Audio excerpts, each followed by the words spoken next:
Hi, I'm Tracy Townsend. I'm going to be bringing you through the top stories around Columbus. People in Marion have complained about the smell and the taste of the city's water for weeks. It's a story we've been covering since December, and now state investigators are getting involved to help address the concerns.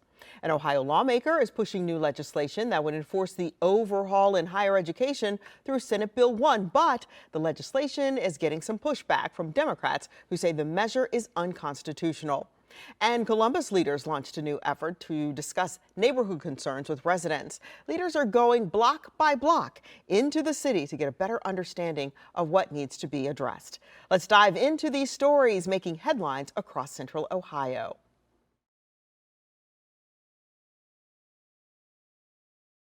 Columbus Public Health is currently investigating 6 cases of measles, all in children between 1 and 5 years old. Health officials say 5 of the children were unvaccinated and 1 child had received 1 dose of the MMR vaccine. Until recently, measles was something that we didn't see because our vaccine had been so effective.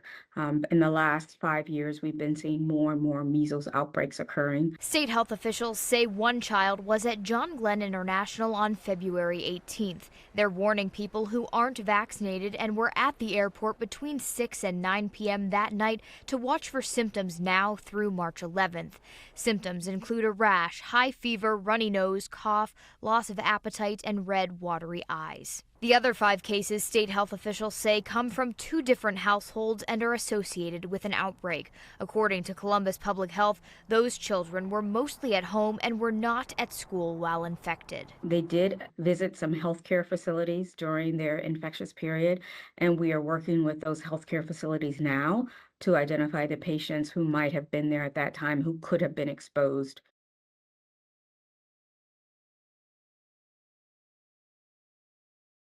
Columbus-based Wasserstrom Company supplies everything from ovens and refrigerators to forks and spoons to restaurants, hotels, convenience stores, and grocery stores across the country. The company gets products from dozens of countries and has been navigating increased tariffs since early last year.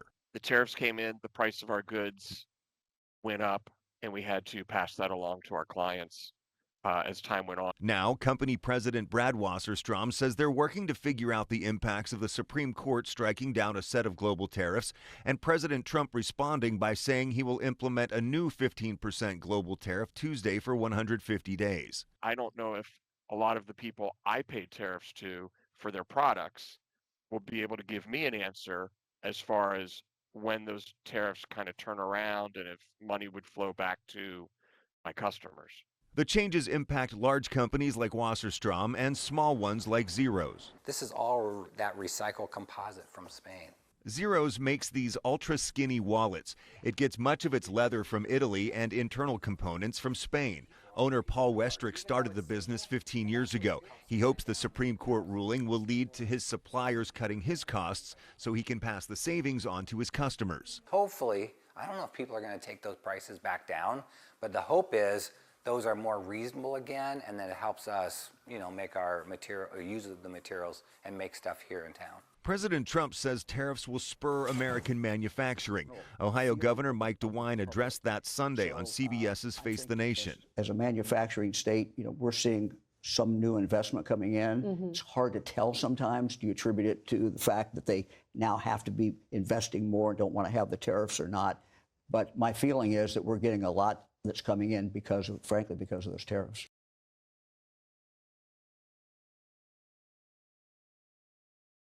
We have home rule here in Columbus and in Ohio under Ohio's Constitution. Columbus City Council taking action to fight back against U.S. Immigration and Customs Enforcement, passing 5 new emergency ordinances Monday night. Immigration is a civil issue, and what we have seen is we have made a political choice in this country to detain people for a civil issue. 2 of the ordinances prevent Columbus police from partnering with ICE to carry out federal immigration enforcement and city employees from having secondary employment with ICE or Border Patrol. In a statement, a Department of Homeland Security spokesperson says, quote, "When politicians bar local law enforcement from working with us, that is when we have to have a more visible presence so that we can find and apprehend the criminals let out of jails and back into communities." We don't want our officers who've done a lot of work to earn the trust of this community to see that trust go away because of the actions of bad actors. Fraternal Order of Police Lodge 9 President Brian Steele released a statement saying, in part, municipal officers do not enforce federal civil immigration law. However, we have an absolute duty to assist our federal law enforcement partners where there is evidence of a criminal offense, valid judicial warrant, or when any officer, local, state, or federal, is in danger of serious bodily harm. Another ordinance makes harassment, stalking, or obstruction at schools and daycares a first-degree misdemeanor. Folks should face a higher penalty for trying to prevent and harass people from just trying to get their kids to school. The final two ordinances require a new special use permit for any intended detention center facilities in the city and restrict how federal immigration enforcement officials may use city property, like parking lots or vacant lots. More than a week ago, Ohio Attorney General Dave Yost posting to X addressing a media advisory about these ordinances, stating, quote, "The legislation is as legally enforceable as the media advisory. It's a political stunt." The Attorney General wants to say that we can't prohibit, folks taking secondary employment with ICE. I'd like to see, his legal reasoning behind that. If his position is that we can't put into place a zoning restriction to say any detention facility needs a special permit in order to be housed here in Columbus, I'd like to see his legal reasoning for that. What we are trying to do is say, in our city, we do have the jurisdiction under the 10th Amendment to decide how we want to interact with those federal policies. And this is what we have chosen.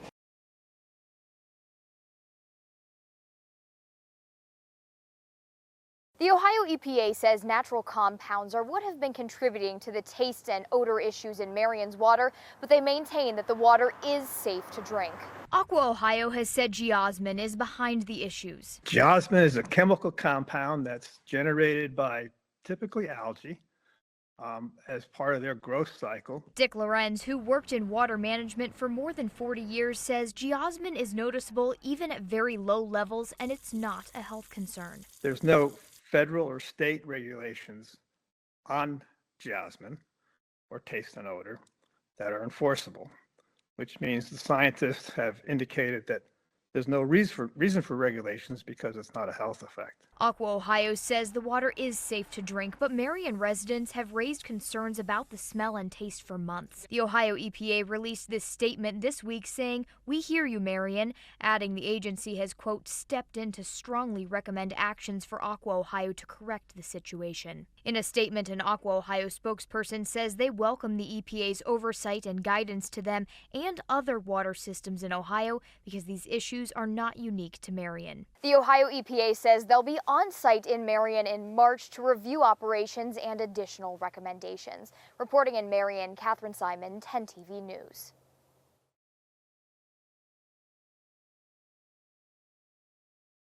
HB 698 strengthens enforcement and clarity. Republican State Representative Tom Young's bill would require state colleges and universities to certify their compliance with SB 1 every year. It prohibits reassigning, reclassifying, or disguising any employee's position so they can continue with diversity, equity, and inclusion functions. It also requires schools to submit an inventory to the State Chancellor of Higher Education of all employees who had performed DEI functions and who were reassigned. And they have to justify each employee's reassignment. This is not a punitive act of legislation. It's accountability legislation. The goal is simple. If institutions certify compliance with the law, that certification must be accurate. If there is disagreement, there's process. Young says if a school is found to not be in compliance, state funding could be withheld, but the institution would have an opportunity to correct the issue before losing funding. The group Honesty for Ohio Education opposes the bill. Policy Director Rachel Coyle calls it government interference in universities and likely unconstitutional. She says it's illegal for legislatures to force future legislatures to do something, in this case regarding funding. This bill tries to get around that by forcing all future governors to include money in their budget that can only be given to our colleges and universities if they comply with SB 1. Primary sponsor of SB 1, State Senator Jerry Serino, applauds Representative Young's effort but disagrees with the timing. He says the law is less than a year old and schools have a March 1st deadline to submit their next compliance reports. I would like to wait and see how that looks so that we can identify any deficiencies that need to be addressed. Also get a sense of some good things that are happening, which I believe there are.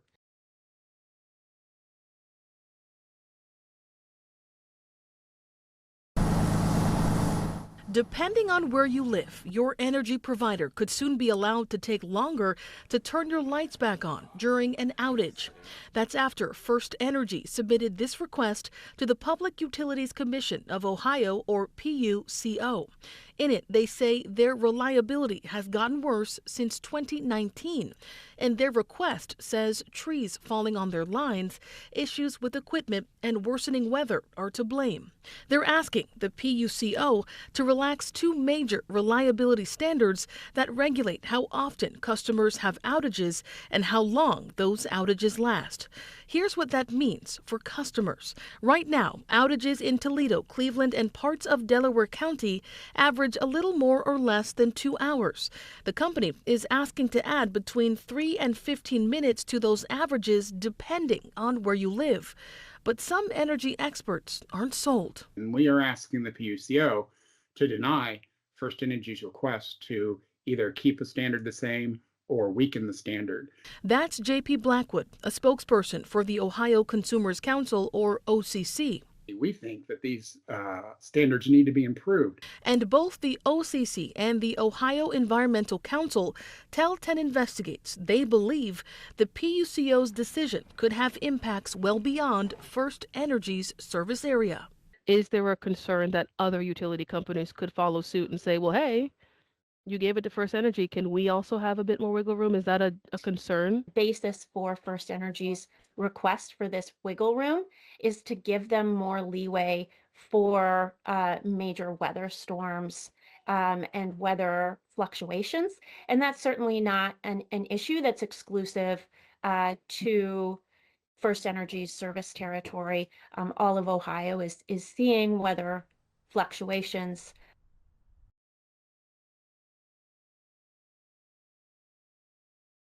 A dispatcher at a security firm called 911 after noticing a suspicious person from the security camera on the garage. When crews arrived, they say the home was filled with smoke. Now the builders have to demolish the inside and start over. Just after midnight on February 17th, security camera captures the suspect wearing a light-colored jacket, walking up to the home carrying 2 cans of gas. The suspect makes a few more trips to and from the house as a security dispatcher calls 911. There's a lot of flashing light. It looks like the fire, and there is a car. There is a car. What kind of car is it? I can't tell. It's a sedan. Shortly after this call, deputies responding to the scene reported finding matches by the front door that's now boarded up. At least 2 windows on the new home are broken. It's unusual. Caitlin Alala lives on the other side of the development. We're kind of all talking about it and just, keeping up with it, making sure that everyone's aware. She says she and her neighbors have been going through their security video. The house on Lennon Lane is situated in the back of the new development, surrounded only by other homes still under construction. I really hope, it wasn't, someone who lives around here or is working around here. The sheriff's office says there is an up to $5,000 reward for information leading to the suspect's arrest. The Union County Sheriff's Office is asking anyone who recognizes the person in those images to call detectives. Reporting in Plain City, Carla Rogner, 10 TV News.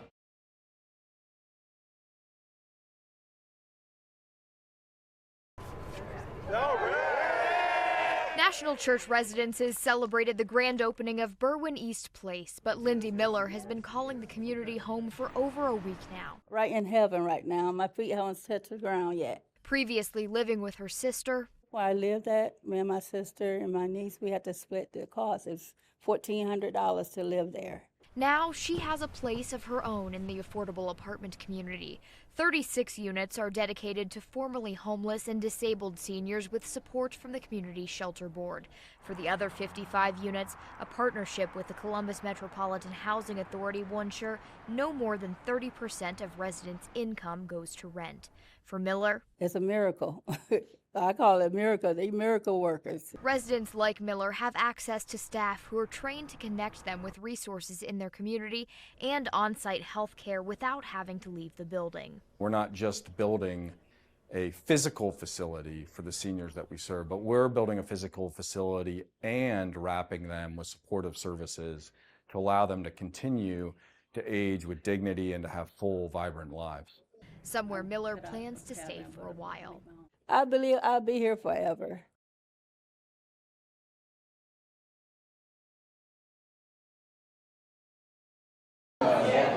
Dozens of residents packing into the Linden Community Center Wednesday for a citywide series aimed at boosting public safety and code compliance. Those are the two issues that we deal with in our community from the city attorney's office perspective the most. City Attorney Zach Klein kicking off the first of 6 block-by-block events, one in each Columbus police zone. It's just really important to go out to the people. Not everyone can come down to City Hall, right? And I respect that and get it. And that's why it's just important for us to be out and listen and figure out how we can problem solve and make a difference. Bringing the series back after success last year. Well, take our nuisance abatement work, right? Like, so we go out, we shut down drug houses. Like, that starts with community tips. And a lot of times we get those at community meetings just like this. Tonight, residents raising a variety of concerns, from vacant properties. People coming here and buy these rundown homes gives it us, but it doesn't give no owner or resident privilege to buy these properties. To trash collection. Jesus got a 3 days, so I don't need their trash to be sitting there for 6 months. How people are dumping things in the alleys that make my alley look terrible. And juvenile safety. Monique McCoy, who's lived on Hudson Street for more than 30 years, says she's also concerned about Linden's youth as the weather warms up. I'm hoping that there's some programs and everything that the city attorney could then let us know that will be available for the youth to be able to be involved in to keep them out of trouble. We have to do something different in the juvenile space that we're currently not doing. Longtime resident Edward McMillan shares the concern, thinking about his granddaughter. But I want to be able to walk down to the community center, let her play on the slides and the stuff, and not have to worry about teenagers in groups here causing trouble. Officials say overall crimes, including juvenile offenses, are down in the area over the past 2 years, but domestic violence is up. We do have high domestic violence numbers on this zone. When we started looking at not just the incidents, but we based those on population size of these precincts, it was apparent to us that our rates were very high, higher than other parts of the city. McMillan says meetings like this help spark change. It's making people open up and call the city, call their neighbors, let people know what's going on.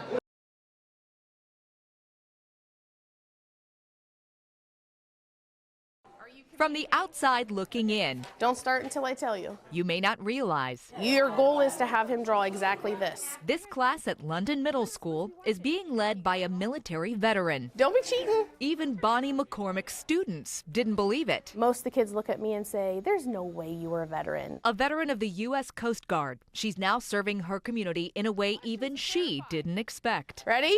Go. Never in my wildest dreams considered or thought I would be a middle school teacher. And here I am. Okay, find your partners. Bonnie McCormick is a career exploration teacher, sharing the options found in Ohio's career tech schools. We expose them to all the possibilities that maybe a student never thought of. Like welding and automotive technologies. The state of Ohio is recruiting more teachers like Bonnie. Folks who decided to devote a part of their life or their entire life to military service are difference makers by design. To recruit and retain those difference makers in the classroom, the state is offering a hiring bonus, $3,000 for the employee and $1,500 for the employer, after at least a year serving in Ohio's public schools. That's going to be your picture. Teaching coursework and skills students need, no matter what career they choose. When they face adversity, that they don't quit, that they persevere and continue.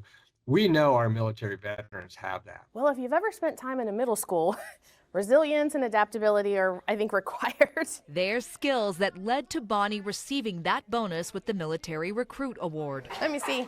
It wasn't the reason she took the job. Cute. That's good. It's not the reason she loves the job. You think you got it all? But it tells her something about the way Ohio values veterans. It just goes to show that Ohio feels like their veterans are important. It's not just a holiday or not just a one-time thing. It's that, hey, we're thinking about you more often, and that's a good feeling. That's a wrap on this week's edition of Around Columbus, your look at the stories shaping Central Ohio. Thanks for spending time with us. Stay safe, stay informed, and we'll see you next time. Don't forget, you can always get the latest updates on the go with the free 10TV News app.